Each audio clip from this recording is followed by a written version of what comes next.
Okay, Alweena, you're very welcome to the podcast. It's great to have you here. So, Thank you.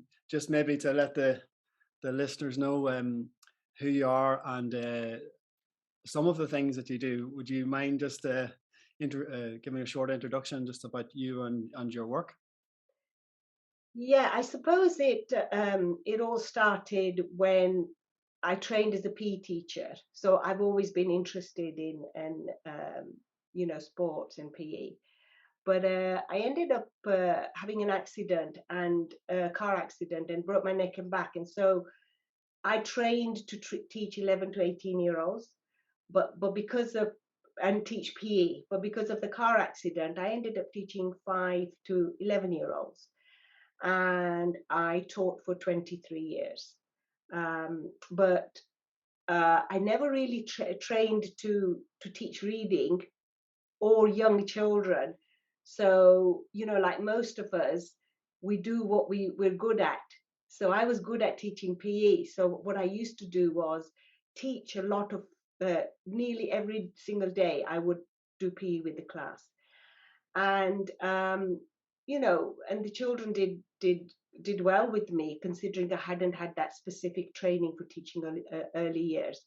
And then 16 years on, I ended up in a school that was had 5 parallel classes, and and the head teacher said to me, what is it that you do that helps children? She said there were two things that she noticed because she was comparing them that help children. Your children always read really well and they're confident.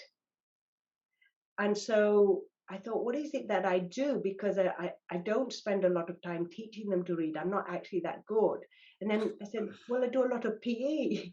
And is it that? Is like physical literacy, does it have any impact on literacy?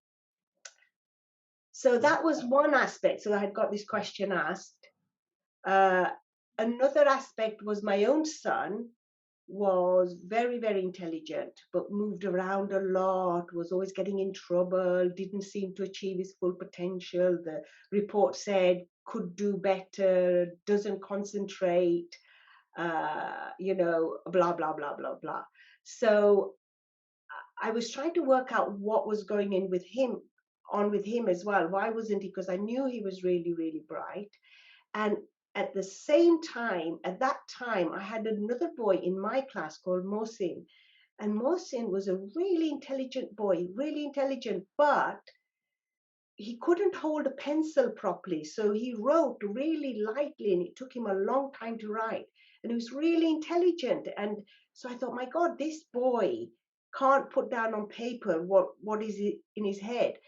And I looked at his records, and there was a great big thick file, and that thick file said that he had loads of retained primitive reflexes. And I remember looking at this thick file, and at the end of it saying, and what am I supposed to do? What should I do to help him? Because the diagnosis was there, but there was no help. So I had these three things happening parallel.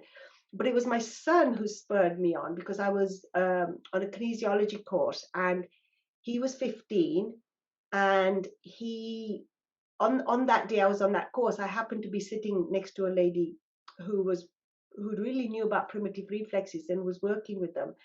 And his foot got run over by a bus that day. And at that point, I realized that this agitation, this lack of concentration, this lack of attention wasn't just about academic things, but actually it was a life thing. Something terrible could have happened to him. And I thought, so anyway, what happened was I had a conversation with her, and she said, I know exactly what's wrong with him. It's his primitive reflexes. And so I ended up going to her, and she addressed his reflexes. And within 3 months, he was like a different boy. Like, honestly, the change was immense. Along with that, she also checked auditory processing and how the frequencies that he could hear.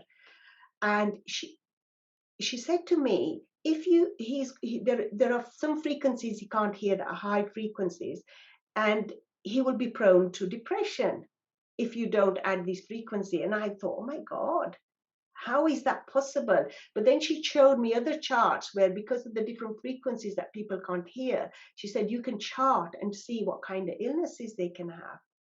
So I was really interested. So anyway, with all of these things that coming together at the same time, I ended up thinking, what is it that I do? Is it addressing the physical literacy?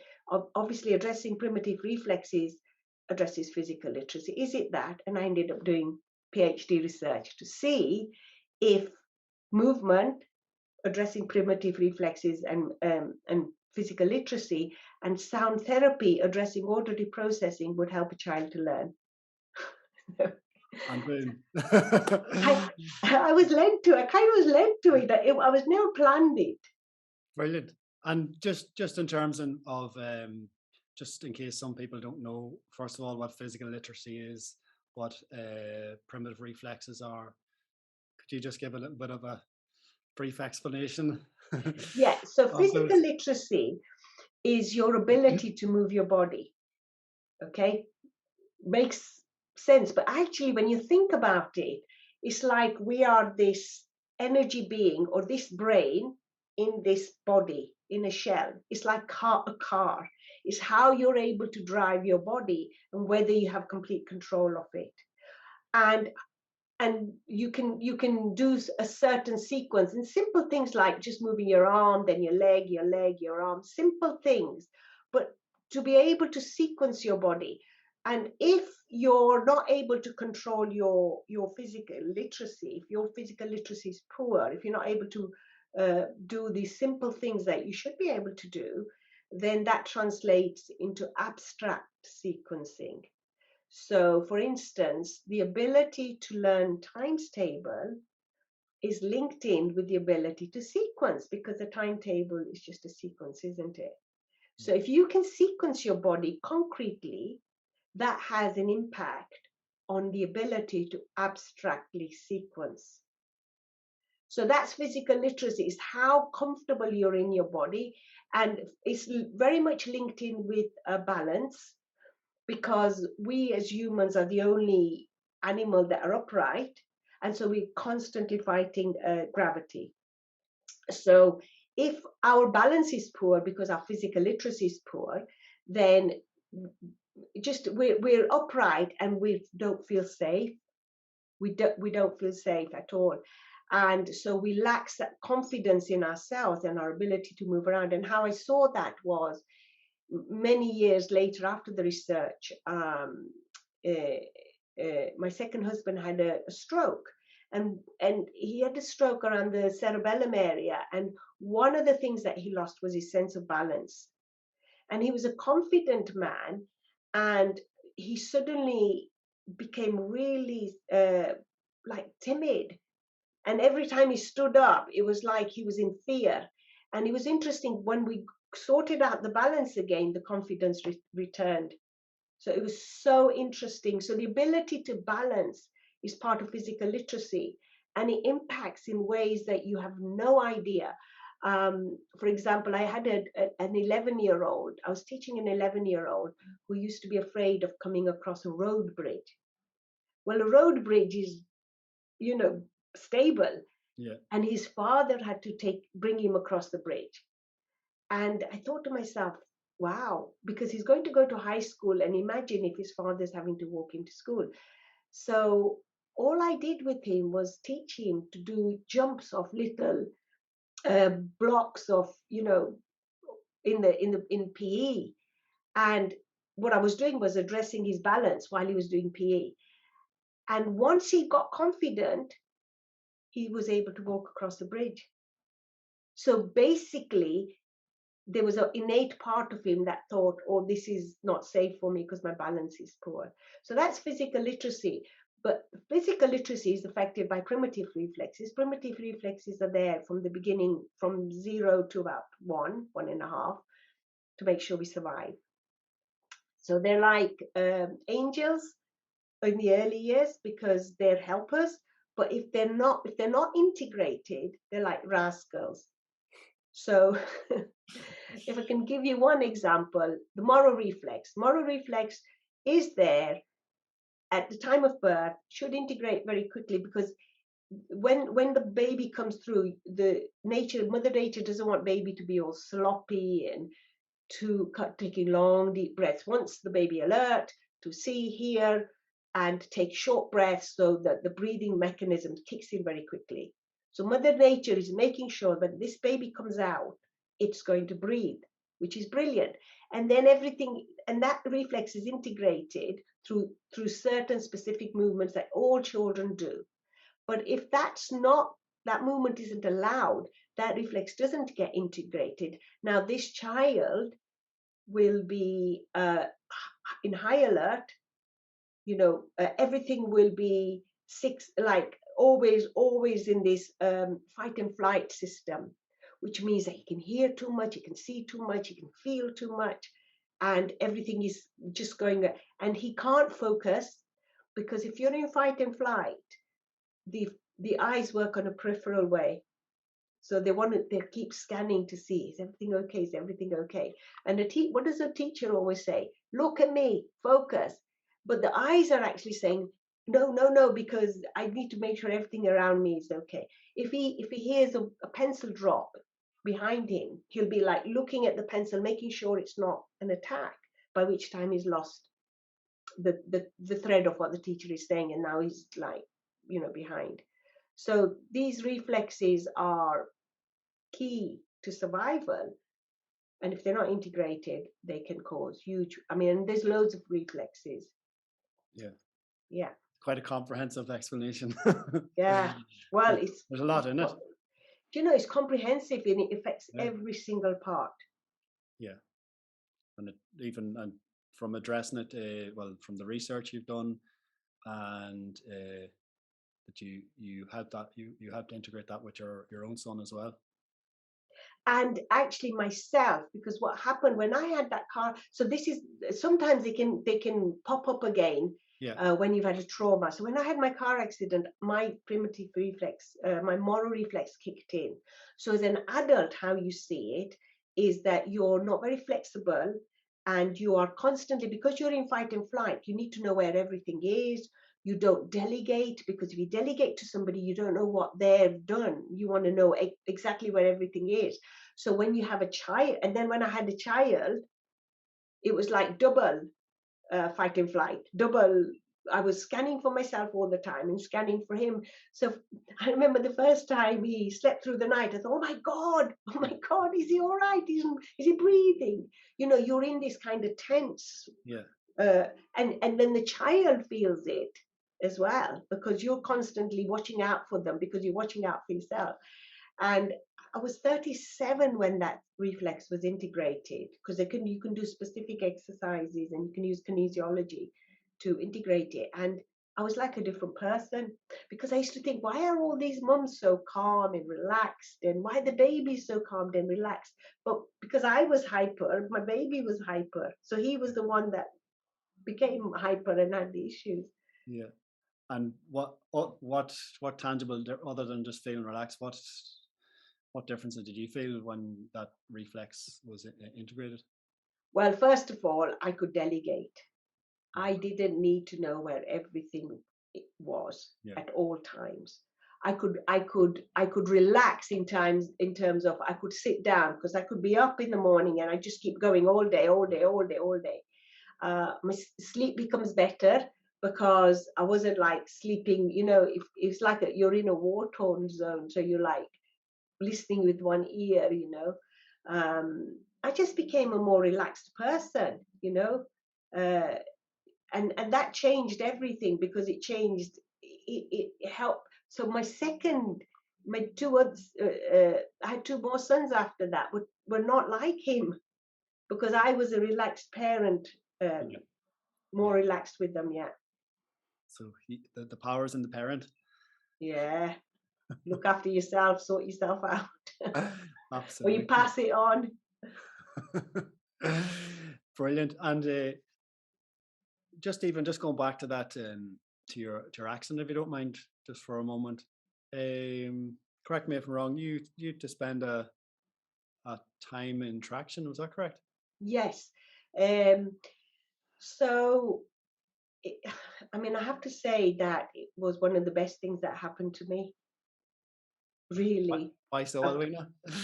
because it changed everything about me and where the trajectory I was going, Yeah. where I was going, what I was planning to do. It shifted everything because actually I had a near death experience. So I came in with another perspective. That was one thing. And that perspective, when I came through, I'd broken my neck and my back. And somehow I knew I should not have an operation. And so even though they wanted to operate, I refused. I mean, I was only 21. And imagine saying to the doctors, no, I'm not having an operation. So what they did was they put skull traction in, which is like two metal bars there, put weights at the end of it, and lay me down for 3 months. And so for 3 months, I was just staring at the ceiling because there was no TV up there. And I was able to read through a glass shelf that put book upside down on. And that's all I did for 3 months. And that really taught me how to be present. Because if I had known, I didn't know how long I was going to be like that. But if I had known uh, I would have to be like that for 3 months, I would have gone absolutely crazy. But what I did was each day I would wake up in the morning and my aim was to get back to sleep in the night. So was just to eat, to read, and to be, do you know what I mean? Just be present with each day. And that's where I really learned my ability to be completely present. Uh, it changed me as a person, obviously. And yeah, so when I came out of it, uh, I was in some ways I was more a compassionate person as well. You know, To the whole I was completely changed. yeah, to yourself or to others or both? Or, Um, to myself, to others. The accident was interesting because I did, you know, it wasn't pure sailing. I mean, I was left with a lot of pain. After 3 months of traction, I was put in a kind of a thing here, all right down to my waist for about 6 months, and had a neck collar. Um, and then I had a pain for about 10 years, lots of pain. And I came across kinesiology. And in that session, the kinesiologist said to me, I need to forgive my mother in law who was in the car accident with me. And I said, well, why would I need to do that? She said, the lack of forgiveness is the pain in your body. And I thought, this is mad. But anyway, finally, I was able to forgive her. And when I sat up after about 45 minutes, oh my God, I would say about 70% of the pain left because it was lodged into my body. And that taught me the power of forgiveness. and what is your understanding of, or what is forgiveness? What's your understanding of it? It's My understanding of it from that, if you remember, I was in yeah, pain, is that when you don't forgive another, it's not it's not them, because my thing was I wanted to be right. My mother-in-law had been not too brilliant with me in her ignorance, because and it wasn't her fault, mm, because the doctors had said I there was nothing wrong with me. I wasn't very good at sorting out bearing pain. And I had walked around for 7 days after the accident. When I came back to England, they found out I had a broken back and neck. So she just thought I was just all right. But I wanted to be right because I thought this person had treated me badly and her treatment was not good. So for me, when I forgave her, that I was in pain, she was not in pain. I was the one in pain. So with lack of forgiveness, it's I have found for myself and for others actually that it's you're the person in pain. The other person might have forgotten the incident completely. yeah. And how did you do it? Um, you know the hardest thing about forgiveness is choosing to do it. The actual forgiveness is not hard, Yeah, it's but that decision. choosing to do it, choosing. And the other thing is not wanting to be right. What do you mean by that? I mean, I wanted to be right that I was judging her. I wanted I thought she had done something that was not good, Yeah. so I wanted to be right about that. I wanted to keep Mhm. the evidence. It Yes, was like I was keeping the evidence and judgment, and I was judging her as well. and that stored as pain in your body. Is that what you're Yeah, saying? It was not really about the other person. it's never about the other person, Mhm. And did because you? that, if you think about it, she did what she did because she thought I had nothing wrong with me. Yeah, And she made me do loads of stuff for her. Like, I mean, like, I used to have to keep making coffee for her. And coffee, I was in Algeria, you see, and you yeah. had to go and light up this little stove and scoot down. And it wasn't like pressing a button. It was hard. It was painful for me. So I thought, why was she should have been giving me the coffee, but I was in pain. But she didn't know I was in pain because the doctor said, oh, there's nothing wrong with her. So you She see, might. sometimes a person is, from their perspective, what they're doing is okay for them. Yeah, it's a it's a deep topic anyway. Forgiveness. It's a whole topic. It's a whole topic, yeah. But even just to touch on that again, like, okay, you made that decision, let's say in this instance, to forgive. Was that done from? Is that just you saying, okay, I forgive you? Because a lot of people say, okay, I forgive you, but you can see in the life, or you can see in the body that, well, maybe that's not the case. Like, is it done in the head or the heart, or from your experience? I know everybody might have their own ways of doing it. Yeah, from my experience, it's I always say it's with the forgiveness of God. Like, so the forgiveness of the heart, Yeah, the forgiveness with love. If there's the forgiveness of the head, a lot of time people think they're forgiven. But if there's a charge to it, if there's an emotion that arises, you haven't completely forgiven. And I think part of that forgiveness of the heart is saying to the self, I am not God to judge another. mm, You know, it's not my place to judge another. Everybody does whatever they do out of their own experience and perception and all of that. Um, and sometimes we don't want to forgive because it's evidence that somebody's done something to us that's not right. And there was I had a lady once that was finding it really, really hard to forgive. And what was happening with her, I mean, she it was, it was a big topic. It was abuse of sort. But what was happening with her was she was, all her joints were hurting. And we I work with a circle called harmonizing circle. And in circle we came to the conclusion, or she came to the conclusion, that the lack of forgiveness was evidence, and the evidence was sitting in her joint. And so when she was able to forgive, the joint pain left her. And I said, why don't you put the evidence on a piece of paper? So when she transferred that evidence to piece of, it's always evidence. We want to keep evidence against somebody else. Somebody did this to me. Somebody did that to me. Somebody did. But the problem is, like this woman, like myself, the evidence sits in your body and is pain to yourself. So that's for that's the difference. And the other thing is, it's always easier to forgive another than to forgive the self. so And it's, I had an experience where I had to go through that self forgiveness, which took me a. I was easy. It was easier to forgive others, and the self forgiveness was to do with.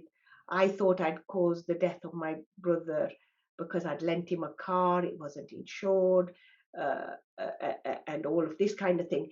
And it, after about 8 years, it just sat on me one day that it was like an epiphany that who am I? Who was I to be in charge of anybody's life? Who did I think I was that I could have saved him that day? The arrogance of trying to play God.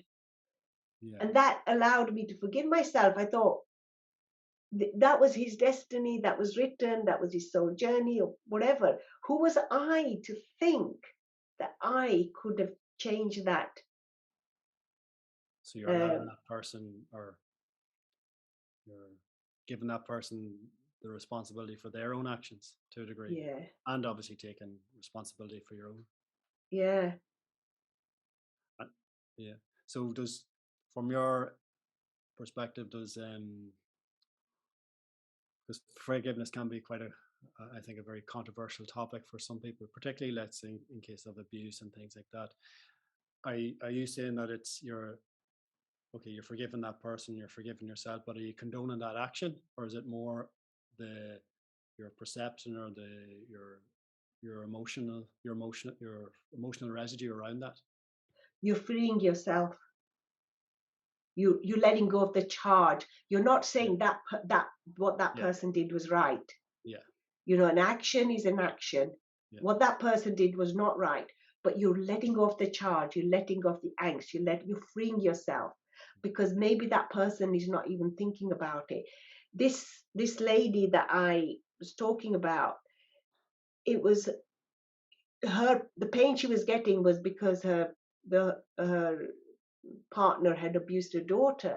And what was interesting with this scenario was the daughter had completely forgiven and was not holding all that pain, agony in her own body.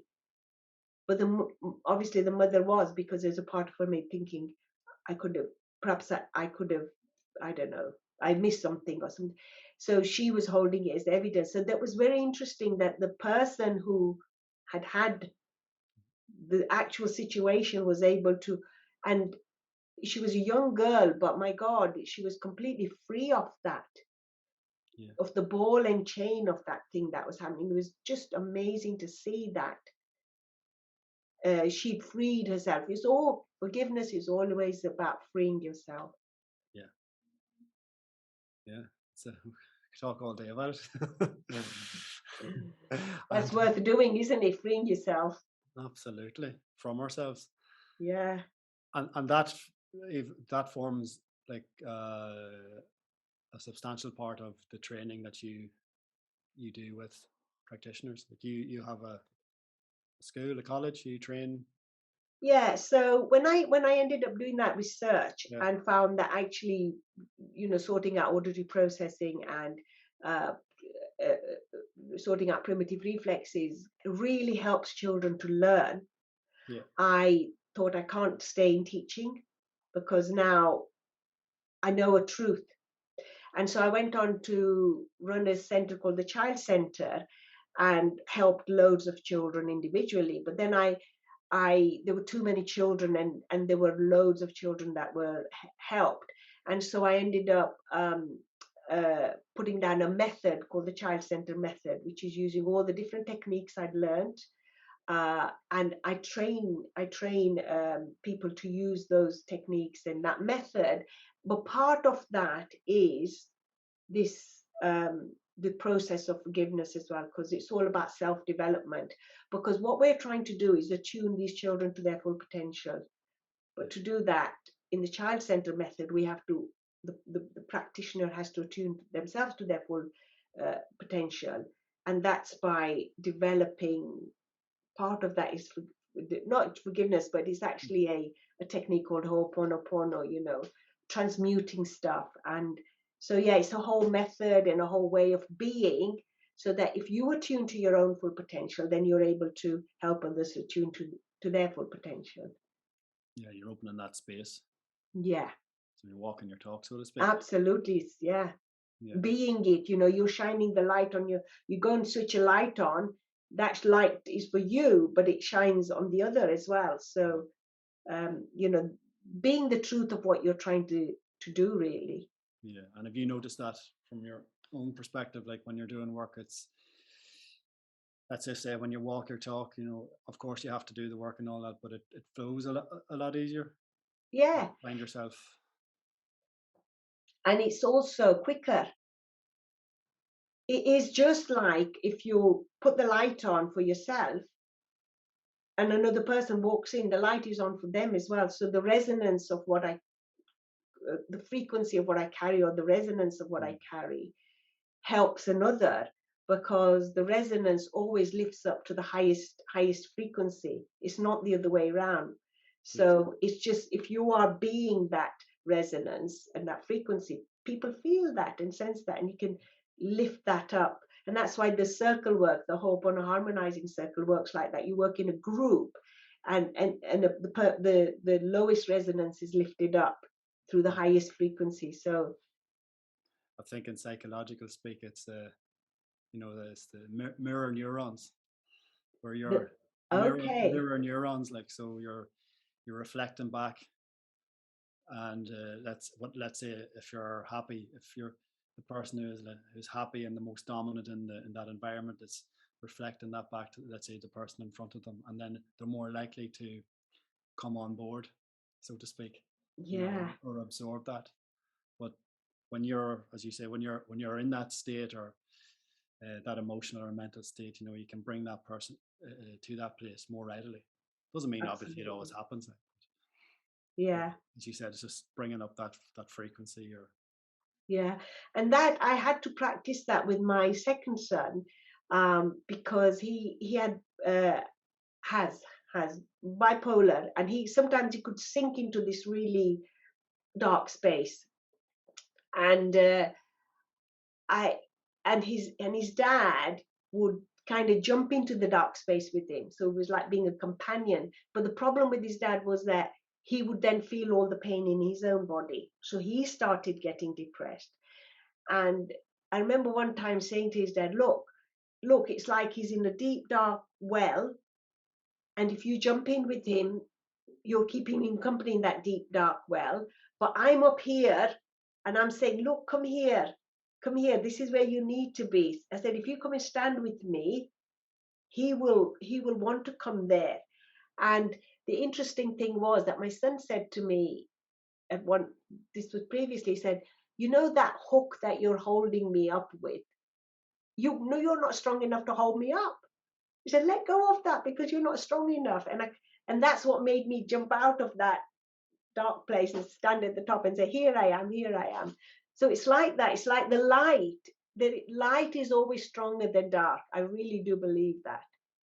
The dark is an absence of light. So, yeah, if people sort of say, be the light. And it seems a cliche, but actually that's what I try and do. So, like, the moth comes to the light. So yeah, the pulling people up just by being that, so light or truth or yeah. And giving or compassionate love. the Ho'oponopono is part of the practice you use to do Yeah, that for that's yourself. yeah. Will you do that for yourself first and foremost? Yeah, because the Huna tradition of Ho'oponopono was that if there was angst anywhere, that they would sit in a circle and they would all forgive each other, accept forgiveness, give forgiveness. There'd be, the community would work together like that. So nobody was busy judging. Part of the forgiveness is stepping back from constant judgment. So yeah, it's all part of it, and that's all part of the child center method as well. In that you're trying to just raise your own frequency, your own resonance, so that as a therapist you've got to walk your talk. So when you're working with the method, it's not just like do this, do this, do this. You have to be it. Yeah, that's a Yeah, fundamental principle and or philosophy. absolutely. It's a big journey. Yeah, and what was I going to say? Yeah, and how long is that journey? Can anyone do it? Anybody can do it because we are all able to do it. How long is that journey? Well, Is how yeah, long is a piece of yeah. string? Well, what I really meant is like, how long is that if they were to do it with you? Like, All right, if they wanted to do it, it's about an 18-month course. yeah, But and some people, because it's not just about me teaching you how to use these different methods, yeah, the self development has to come through it as well, because it's like attuning to your full potential. yeah. um, and that was really important to me as a person, because so I have dyslexia. Now dyslexia is not what, I'm sorry, but it's not what the there's different ways of having dyslexia. So um, so when I was at school, I did okay. Then when I got to my O levels, I did okay. I just did okay, and I used to think I'm smarter than this. And it was when I went to PE college. In fact, I just scraped through to PE college, and I was put in the certificate group. The certificate group was the dunce group. The I wasn't even allowed to do a I don't degree. know. Is that politically correct anymore? No, I know that's really bad. No, but that's how I found myself. Okay. I used to feel I was like, I'm clever, but why can't I, Yeah.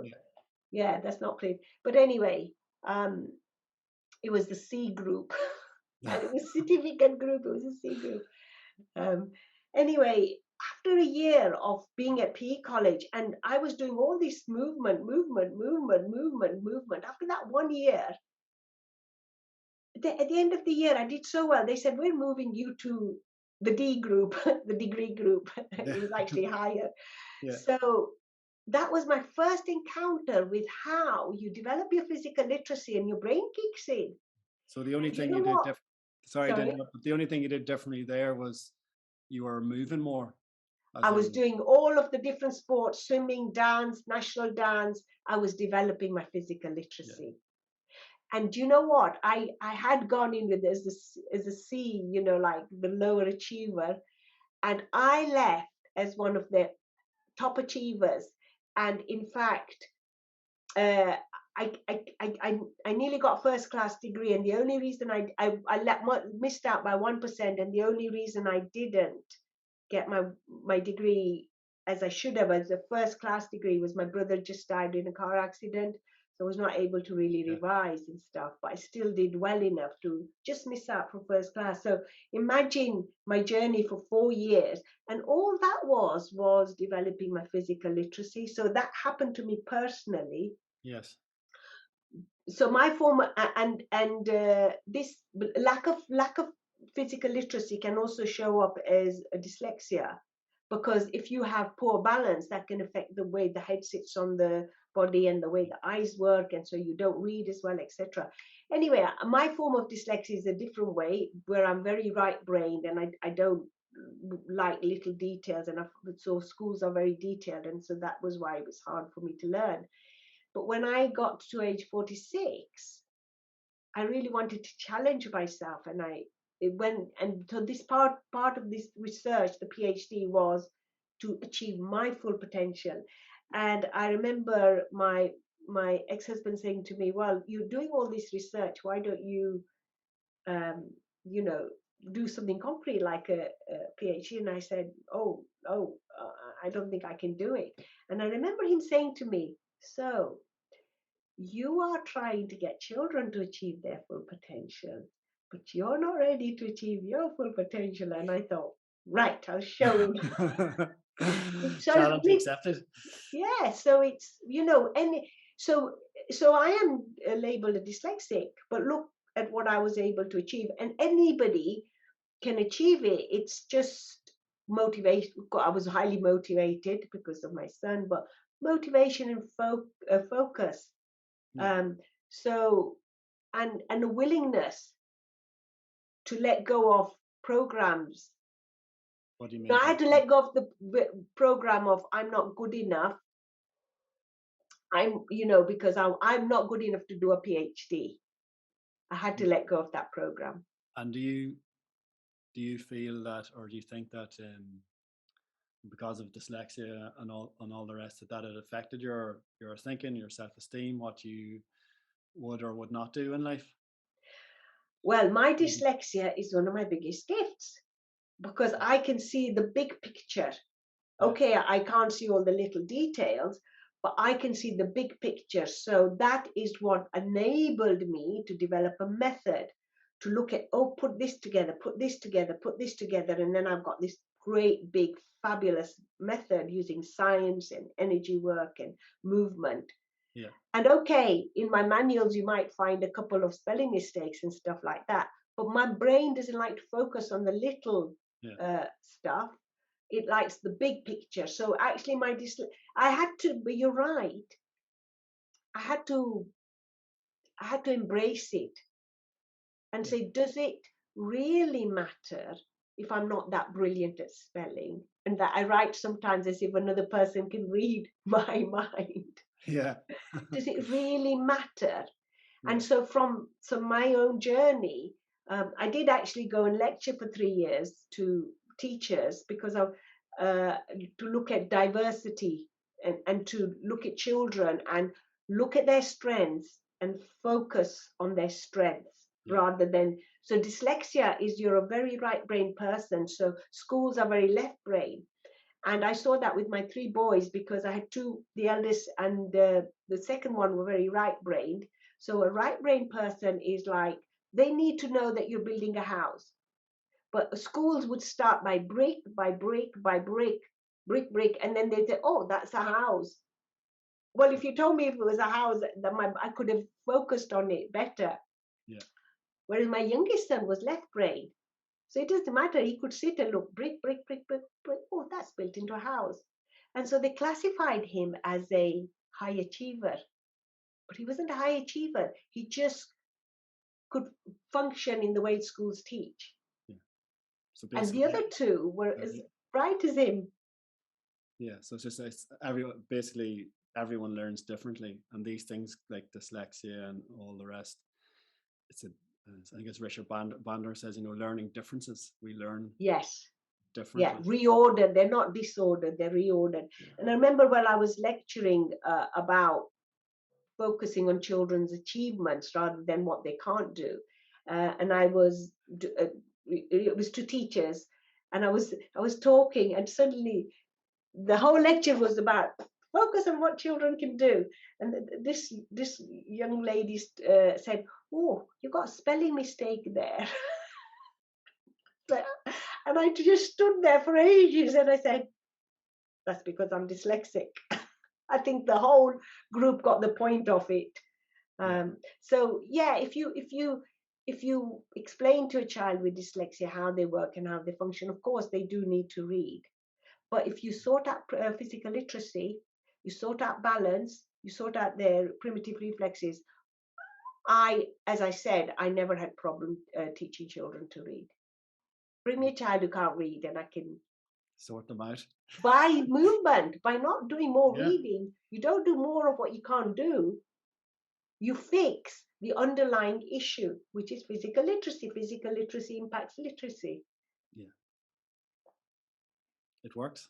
It works. It worked on you remember me from the C group Yeah, to the D group degree? yeah, and that's part It that. happened to me. Yeah, and you have another thing as well as the child center method training. You have the simple physical literacy. Yeah. That's Yeah. that The simple physical specific literacy. movement program, Yeah. So if you which is don't want to train as a child centered method practitioner, which is using science and energy medicine and movement, I have simple physical literacy, which is for parents, for teachers, for any adults working with children, which is just basically you are working with affecting their physical literacy. And it's yeah, a program that I used for the research. It's validated by research, and you can actually become a simple uh, physical literacy practitioner, coach. yeah. So you can go and work with groups of children or individual children, or go into schools and work with children. Or And use it on yourself. sorry, Or use it on yourself. oh, use it. Oh, when I was doing my PhD, I had to keep using it on myself. because there's certain movements that can really help you to focus. Yeah. One of them is called simple brain yoga, and I used to find when I was writing that for 2 hours I could really focus well. So I used it on myself as well. Yeah. And even for parents, like for themselves, it does help resolve. It can resolve a lot of emotional Yeah. issues on Yeah. that. Yeah, so you can address like the moral reflex, and Yeah. the problem with the moral reflex is it's the one that, because you're in the fight and flight, any little extra drop of water in your bucket can really, throw you over the edge. So by just doing those simple exercises, you can integrate that reflex, and you're not in that you get out of fight and flight. Yeah. Yeah, But like anything, it takes a bit of practice, doesn't it? yeah, absolutely. But it's fun, it's a fun way of doing it. And I Yeah. just find with children who suddenly can navigate their own body, can use it in the way they want, they get so much joy in it. There's a lot of joy in it, Yeah. because the ability to control your own body gives you self confidence, and it gives you joy. Yeah, and they're open to trying new things and get Yeah, not as you say from the start, wanting to get things right, but opening to just being curious again. yeah. Yeah. That's the difference between physical literacy and physical education, because you're in physical literacy, you're only battling against yourself, so to speak, so it's fine. But sometimes in PE you're put into teams, and then I once had a young girl who was having an issue at school, and it was because of hockey. And Right. she said, I love playing hockey, but why do we have to battle against each other? She hated the fighting, the lack of cooperation. It was an Yeah. interesting thing that I had to work with. She just wanted to enjoy the hockey field, not compete Yeah. for it. Yeah. Yeah, because the problem with physical education is the good children become better, Yeah. whereas physical literacy, you start them at their level and keep improving at their own level, at their own pace. So the Yeah. simple physical literacy literally is simple movements that children would naturally do, like spinning and rolling and uh, jumping and climbing and stuff like that. That is a natural. It's not like you're trying to get an implement and try and hit a ball with it, because Yeah. if you can't control your arm, then you put a tennis racket in it, and then you're trying to hit a ball with, it's Yeah. You're difficult. fighting against your Yeah, fighting against your body. Yeah. absolutely. Yeah. So it can all be simple, and it can all be very a lot of fun. Yeah, and simple is sensory integration movement program for learning enhancement. And can I just say one thing? The problem is we don't let children move enough nowadays, and they don't move enough because they're just in front of a screen, or they're not out. They don't play outside like they used to. We're just worried about, I don't know, somebody, you know their safety all the time. Just those kind of, it's we kind of hinder our children now. Yeah. We just don't give them enough space to move around in, and that's all they need. They need lots of space to move around with as a child, as a young child. Lots of playground time, an hour a day at least in the playground can help integrate these reflexes. Yeah. And then if they're not integrated when they go to school, plenty of PE, like what I was doing with my children, helps integrate the reflexes. But I mean, most schools do PE one time a week now. It's because the government are trying to say, oh, they can't read, so we'll give them more of reading. They can't do this, we'll give them more of that. But obviously, they can't do it. They can't do it. Do something different. Yeah. What's the underlying cause? Well, if you ask a different question would be a start, Yeah, wouldn't it? yeah. If it ain't working, stop doing the same thing. You'll get the same result. Exactly. It sounds like common sense, but unfortunately, it's not. But that's where the likes of your work comes in. The likes of, Your work comes in. yeah. Yeah, Yeah. because simple physical literacy is just childhood activities that we all used to, when I was young, we all Yeah. used to do them. Just organized ones. Well, yes, just organized. It's a shame, isn't it, that we're having to organize play. It's organized play. And in Yeah. fact, I've developed a program now for 3 to 5 year olds called Simple Stars, so that they don't, if they've got reflex issues, and this isn't, you can't make them do specific movements, but you give them the environment to do Yes. the specific movement. So So you're encouraging them. So when you take them in a playground, for instance, you're giving them the environment to integrate their reflexes, to develop their physical literacy. Because every time they're on a swing, or they're going round and round on a merry-go-round or whatever, except they've stopped the merry-go-rounds because it's too dangerous. right. What they're actually doing, or climbing, is developing their balance. Yeah. So when they develop their balance, they're affecting the way their eyes work, and they're affecting the way that a child can read. They found that when astronauts go up in space, that they lose a sense of balance, and they get something called space dyslexia. So they can't read as well. So come back, sort out their balance, and there you go. And there's a guy actually who created centers just by sorting out children's balance. It was like giving them, and then remediation. Of course, you do need to teach them how to read, but now they have the equipment to read. Yeah. Just by sorting out their balance, he was impacting the way they were reading. It's amazing, isn't it? Yeah, it's so simple. Boom, boom. Yeah, absolutely. It's simple when you know how. It's simple when you know how. Yeah. It's like the forgiveness. It's simple. You just got to choose to do it.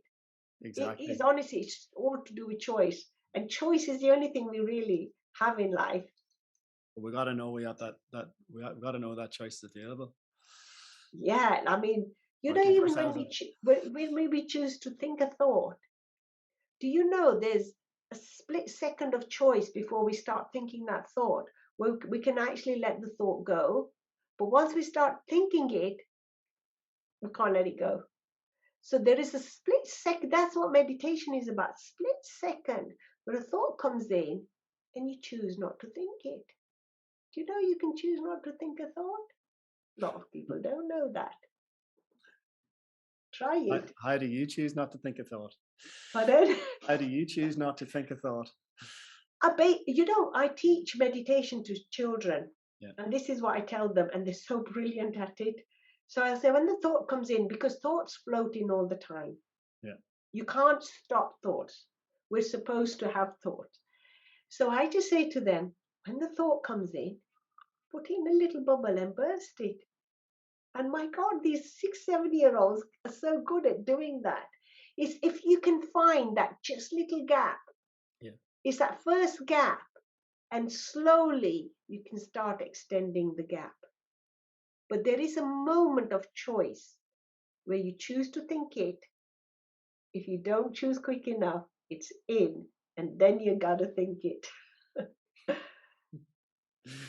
It's something everybody should try. Next time a thought comes in, don't think, the thought's coming in, I've got no choice. Yeah. You've got choice. Choose not to think it. Challenge of the week.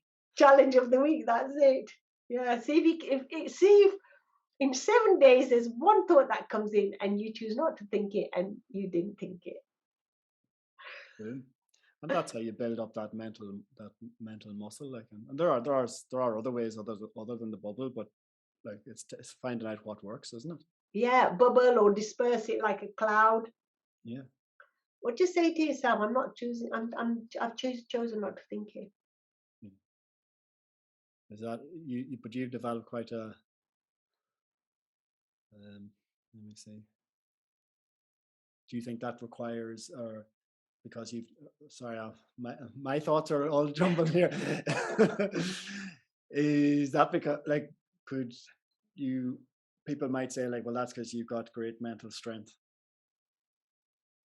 No, because I can teach 6, 7 year olds how to do that.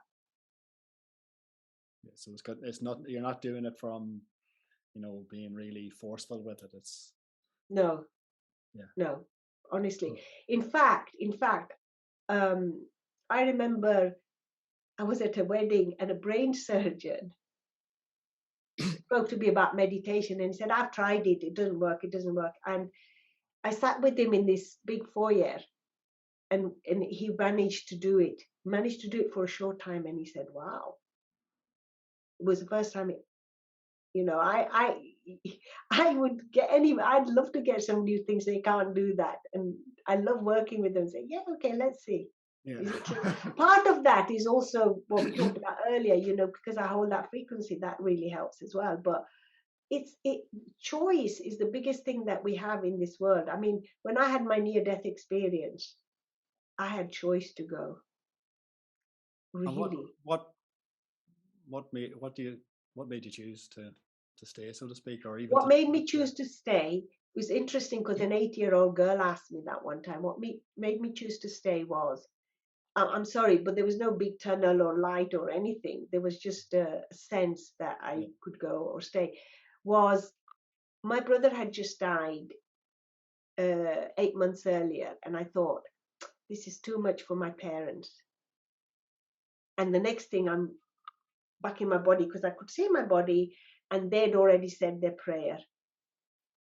I was boom, back in and awake, and so I made the choice.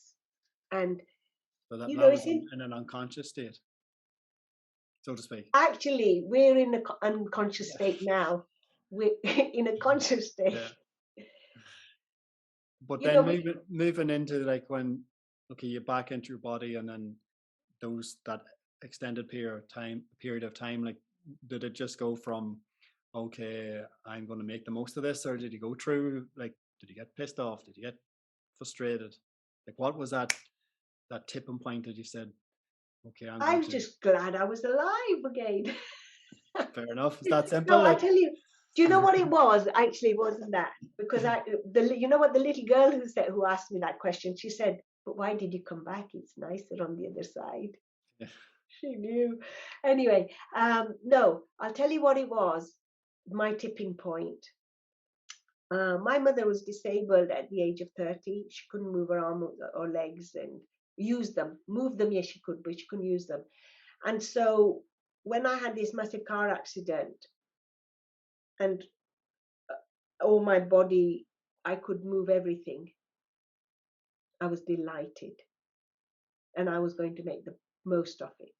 And I make the most of it. And when I run, I am so grateful that my body can run or play tennis or get out of bed or do yoga. I'm so grateful.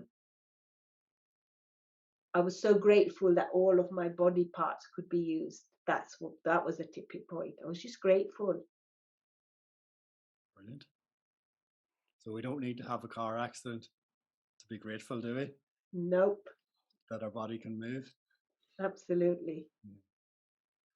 And you know, just very recently, that the my husband, who was my ex-husband, who was in the car with me at that point, and he was actually not hurt at all. He was on a ventilator, and I thought to myself, my God, I was grateful because I could use my body. But actually, we should just be grateful that we can breathe as well. Hmm. I mean, take a breath. He was 6 months. A machine was breathing for him before he passed away. But like if you wake up in the morning and you're breathing, isn't that something to be grateful for? And that you can breathe. 6 months of, wow, this guy can't breathe, Hmm. is such a thing to be grateful for, especially with all of this, what's going on recently in the world. Yeah, Just just being healthy is something to be grateful for. absolutely. And it's health, all the cliches are true, our health is our wealth. Absolutely. We've really found that out, haven't we?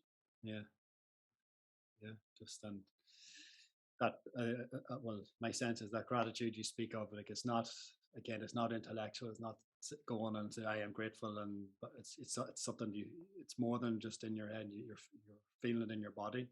Yeah, absolutely. Yeah. And didn't we learn um, in this period that it's all about choosing ourselves that really matters? So we had to choose to keep ourselves safe, and that was helping everybody else to keep safe. Wasn't that one of the biggest learning? That actually choosing others, going to visit them or whatever, was not the right choice. The choice was to keep yourself safe. Everybody keeping themselves safe helped everybody else, which was all choice, wasn't it? Yes, so. That's what they were saying. Be safe, keep yourself These- safe. this is it. But ultimately, it's our, as you said, you know, we don't need the external thing like that to happen. We can do this anytime. Yeah. Yeah, just gratitude for being alive. All very simple to do, isn't it? Yeah, It's it just is. given that time, or just even a few moments of reflection, isn't it? It doesn't have to be. Sometimes I think people, you know, can complicate and think it has to be this big, magnificent thing. No, It's just like enjoy the simple pleasures, or giving gratitude, whether it's silently or to another person. It doesn't really matter. It's yeah, more the feeling that we feel in the body. absolutely. Well, I'm very grateful to have had this conversation with you, Dr. Alwan. Dr. Alwan. Thank you. I'm grateful that you chose me to have conversation with Well, it was you. my choice, and it was your Uh, choice to say yes or no. yeah, Well, thank you for this fascinating discussion. We covered a lot. We covered quite a lot. There's a lot more we could go in yeah, on, but absolutely. I'll put the links of all to your website. It's the childcenteredmethod.com and Simplephysicalliteracy.com simple. and attuning to full potential, which is my kinesiology that I've developed. So we'll put all that down, and Yeah. anyone who's interested in potentially training, there's upcoming courses, I think in Ireland next year, March next year, isn't it? Yeah, there's Child Centered Method. I start a new cycle, and that's March the 5th and the 6th. That starts a new Right. cycle. Simple Physical Literacy is next week. So that's Okay. no, it's not next week. It's this Saturday. But Okay. no, they roll around, and attuning to full potential, which is a kinesiology that will Yeah. that's rolls around all year round. Yeah, Yeah. it's Brilliant. all via Zoom nowadays, so it's anybody can come from anywhere. So, my global audience can appreciate your work. If they're on the right time zone, they sometimes don't like you when it's 4 a.m. in the morning. They have to get up. Well, when it's important enough, when you want to do it, Yeah, time is irrelevant. absolutely, Very absolutely. good, very good. Well, thanks, Alweena, for coming on, and we never know, we might get you back on again in the future. Oh, thank you so much for having me. No problem. Thank you. Thank you.